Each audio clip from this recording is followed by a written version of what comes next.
আচ্ছা, তো প্রথম হচ্ছে যে পরমাণুর মডেল এবং এর প্রাথমিক ধারণা। তো 1897 সালে স্যার জে থমসন তার ক্যাথোড রশ্মির উপর ভিত্তি করে আমাদের যে পাম পুডিং যে মডেল যেটা আছে, এই পাম পুডিং মডেলটা কিন্তু প্রদান করেন।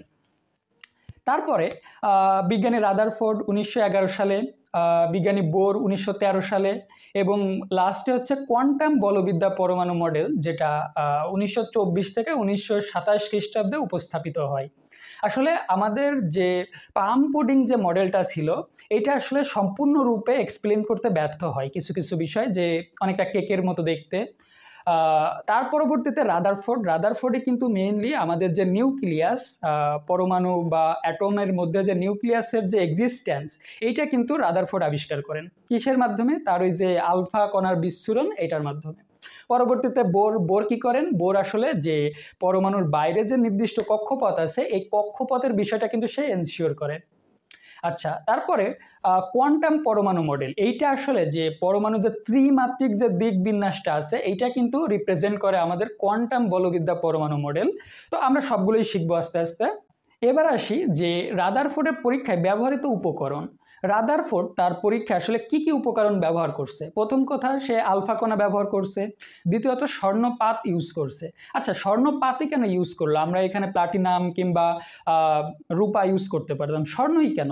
এর একটা রিজন হচ্ছে যে স্বর্ণের পাত অনেক বেশি পুরু করা যায়, মানে প্রায় 0.00004 সেন্টিমিটার পর্যন্ত কিন্তু পুরু করা যায়, মানে প্রায় মলিকিউলার লেভেল পর্যন্ত অনেক সময় পুরু করা পসিবল হয়। তো যার কারণে এর ভিতর দিয়ে সহজেই কিন্তু আলফা কণাটা পাস করতে পারে। আরেকটা আছে জিঙ্ক সালফাইডের আবরণী। আসলে জিঙ্ক সালফাইড কেন ইউজ করা হলো? জিঙ্ক সালফাইড হচ্ছে একটা অনুপ্রভা সৃষ্টিকারী পদার্থ। এখন আসি, অনুপ্রভা সৃষ্টিকারী পদার্থটা আসলে কি? অনুপ্রভা সৃষ্টিকারী পদার্থ হচ্ছে বিভিন্ন শক্তির ফোটন। আমাদের যে ফোটন নির্গত হয়, এটা শক্তি কিন্তু ভিন্ন ভিন্ন থাকে। তো বিভিন্ন শক্তির ফোটনকে সে কি করে? শোষণ করে দৃশ্যমান আলোর যে বর্ণালীটা আছে, অর্থাৎ 380 থেকে 780 ন্যানোমিটার এই রেঞ্জে কিন্তু বিকিরণ করে, যার কারণে কিন্তু আমরা দেখতে পারি। এখন প্রথমেই সে যেটা পর্যবেক্ষণ করে, পিছনে দেখতে পারছো যে প্রথমে যেটা পর্যবেক্ষণ করে যে প্রায় 99% আলফা কণাই কিন্তু সোনার পাত বের করে ভেদে সোজাসুজি বাইরে চলে যাচ্ছে, এবং জিঙ্ক সালফেটের পর্দাকে উদ্দীপিত করতেছে, যেটা আমরা দেখতে পারতেছি। আমরা আগেই জানি যে জিঙ্ক সালফেটের কাজটা কি। দ্বিতীয়ত, সে আরেকটা জিনিস দেখছে যে মাত্র কয়েকটি, দেখা গেছে যে 10,000-এ একটা বা 20,000-এ দুইটা মাত্র কণা যে আবার ব্যাক হয়ে পেছন দিকে ফিরে আসতেছে। ওকে, এই জিনিসটা দ্বারা আমি একটা জিনিস তোমাদের এনশিওর করি যে ফার্স্টের দিকে যখন আমরা আলফা কণা হিসাব করছিলাম, আলফা কণা কিন্তু ধনাত্মক ছিল। তো যখন কেন্দ্রের দিকে অর্থাৎ দুই একটা ভেদ করে চলে আসতেছে, অর্থাৎ ব্যাক চলে আসতেছে, এর মানে হচ্ছে যে ওইখানে নিশ্চয়ই পজিটিভ কোনো চার্জ আছে, যার কারণে পজিটিভ পজিটিভ পরস্পরকে বিকর্ষণ করতেছে এবং ওইটা কিন্তু ব্যাক চলে আসতেছে বা ও লাইনটা ক্রস করে যাচ্ছে। আর যেহেতু ম্যাক্সিমাম কণাই ভেদ করে চলে গেছে, তখন আমরা এই সিদ্ধান্তে উপনীত হইতে পারি যে ম্যাক্সিমাম জায়গায় কিন্তু ফাঁকা পরমাণুর। আর ওই যে দুই একটা কণা আবার রিভার্সে চলে আসছে বা তার দিক বাঁকাই গেছে, এ দ্বারা প্রমাণিত হয় যে ওইখানে একটা ধনাত্মক জায়গা আছে, যেটাকে তিনি নিউক্লিয়াস নামকরণ করেন। আরেকটা জিনিস তিনি বলেন যে পরমাণুর যে মোট ভরের ম্যাক্সিমাম, অর্থাৎ প্রায় সমস্ত ভরই 99.99% ভরই কিন্তু ওই যে ছোট জায়গা, ওই নিউক্লিয়াসের ভেতরেই থাকে। আচ্ছা, এবার আসি যে রাদারফোর্ডের যে পরমাণু মডেলটা ছিল, এর কিছু সীমাবদ্ধতা নিয়ে। তো অবশ্যই এটা সীমাবদ্ধতা আছে, কারণ আমাদের পাম পুডিং মডেলের সীমাবদ্ধতা ছিল, দ্যাটস ওয়াই রাদারফোর্ডের মডেলটা আমরা আসছি 1911 সালে। এরও কিছু সীমাবদ্ধতা আছে। কেমন সীমাবদ্ধতা? যেমন তিনি একটা কথা বলছে যে সৌরমণ্ডলের সাথে কিন্তু আমাদের যে ইলেকট্রন বা ইলেকট্রনের যে ঘূর্ণন, এইটাকে তিনি ডিসক্রাইব করছিল।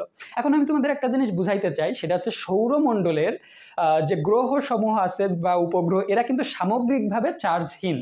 মানে যেমন পৃথিবীকে তুমি যদি চার্জ দাও, সে কিন্তু চার্জটা টেনে নিয়ে ওটাকে নিষ্ক্রিয় করে দিবে।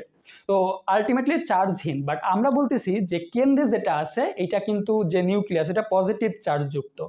তো এর দ্বারা বোঝা যায় যে রাদারফোর্ডের এই কথাটা কিন্তু ঠিক হয় নাই। দ্বিতীয়ত কথা, যে বিজ্ঞানী ম্যাক্সওয়েল খুবই ফেমাস। ম্যাক্সওয়েল একটা কথা বলছিল যে একটা বস্তু যদি বৃত্তাকার পথে ঘুরতে থাকে, তখন বৃত্তাকার পথে যখন ঘুরতে থাকে তখন সে ক্রমাগত শক্তি হারাইতে থাকে, হারাইতে হারাইতে একসময় কিন্তু নিউক্লিয়াসে পতিত হবে, তাই না?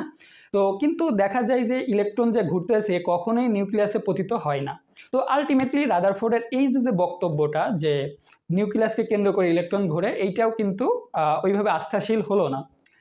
3 নম্বরটা হলো যে হাইড্রোজেন পরমাণুর যে বর্ণালী সম্বন্ধে কোনো সুষ্ঠু ব্যাখ্যা এই মডেল কিন্তু দিতে পারে না, যে হাইড্রোজেন বর্ণালী কিভাবে তার রেখা সৃষ্টি করে বা অন্যান্য রেখার চেয়ে বেশ উজ্জ্বল হয়, এই বিষয়গুলো কিন্তু আমাদের রাদারফোর্ডের পরমাণু মডেল ব্যাখ্যা করতে পারে না। 4 নম্বর যেটা আছে সেটা হচ্ছে যে আবর্তনশীল ইলেকট্রনের কক্ষপথের আকার এবং আকৃতি সম্বন্ধে কোনো ধারণা দিতে পারে না, যেমন যেটা আমরা হচ্ছে বোর মডেলে কিছুটা আর কোয়ান্টাম মডেলে বাদবাকিটা শিখবো। এবার আরেকটা বিষয় আছে যে 5 নম্বর, একাধিক ইলেকট্রন বিশিষ্ট পরমাণু। যেমন যে কোনো পরমাণু যদি একাধিক ইলেকট্রন থাকে, যেমন আমরা যদি লিথিয়াম দেখি সেখানে 3টা ইলেকট্রন, বা বেরিলিয়াম দেখি সেখানে 4টা ইলেকট্রন, ব্রোন দেখি 5টা ইলেকট্রন, এই টাইপের একাধিক ইলেকট্রন বিশিষ্ট পরমাণুগুলোর ক্ষেত্রে এই মডেল কিন্তু টোটালি কাজ করে না। পরবর্তীতে নিলস বোর এই মডেলের কিছু ত্রুটি সংশোধন করে মডেলটা প্রকাশ করে। তোমাদের একটা ইন্টারেস্টিং বিষয় এবার শিখাই রাখি যে আমাদের যে বিজ্ঞানীগুলো আছে কেউ কারোর যে নীতি এইটাকে টোটালি ভুল বলতে পারে না, তারা সম্মান রক্ষার্থে বলে যে তার সীমাবদ্ধতা আছে, সীমাবদ্ধতা থেকে সে ওইটাকে আরো উন্নত করে বা ওইটার যে সমস্যা আছে ওইটাকে সমাধান করার ট্রাই করে, ঠিক আছে? এই জন্য এই জিনিসটাকে আমরা ভুল না বলে অবশ্যই সীমাবদ্ধতা বলবো। ওকে।